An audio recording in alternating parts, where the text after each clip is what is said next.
Escape with BBC Coventry and Warwickshire. Yeah, we're going to scoop you up and metaphorically take you somewhere this afternoon.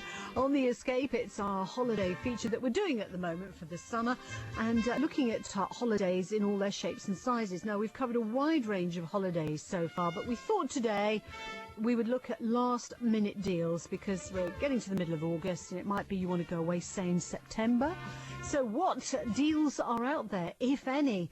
Well, I have a number of guests with us today talking. We'll be hearing from Richard Stores, who's marketing manager for Teletext, and also Miles Morgan, who's managing director of Miles Morgan Travel.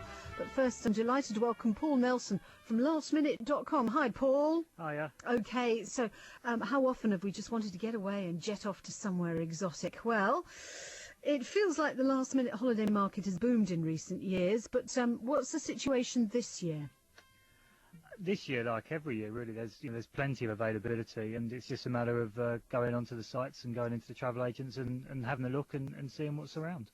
Websites like yourselves have regularly made it easier for people to book a late deal. We're going to be hearing from Miles Morgan fairly shortly. He's saying he's not as keen as thinking there are that many last-minute deals as there have been in previous years. I think it depends on kind of how you look at it, really. I mean, I'm sure that Miles was probably talking about from a traditional package holiday perspective. Yeah. And he would obviously be right in the sense that the two major players in that market have cut their capacity. So the number of last-minute package holidays aren't as many as there would have been in previous years. However, them hotel rooms, they still exist, and passengers, holiday makers, are able to package them up themselves on sites like ourselves or through Miles and kind of put together their own kind of last minute holiday. Are you getting feedback from customers who are deliberately waiting last minute? Perhaps they're waiting, if they haven't got children of school age, to get away and thinking, right, I'm going to hold my nerve until September and see what comes up.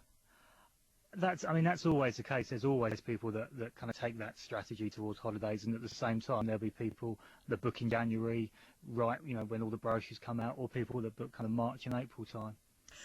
What are the limitations of a last minute deal? Presumably, there'll be visas needed for certain countries, so you can't be that last minute.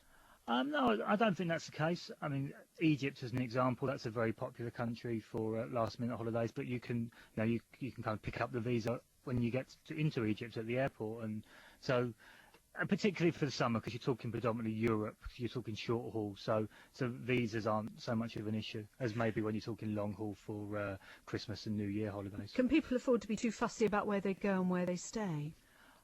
There's lots of bargains out there. I mean, we've seen Turkey as an example. Turkey is somewhere that kind of I would always champion. I think it's a lovely holiday destination. You get great accommodation, you get beautiful scenery.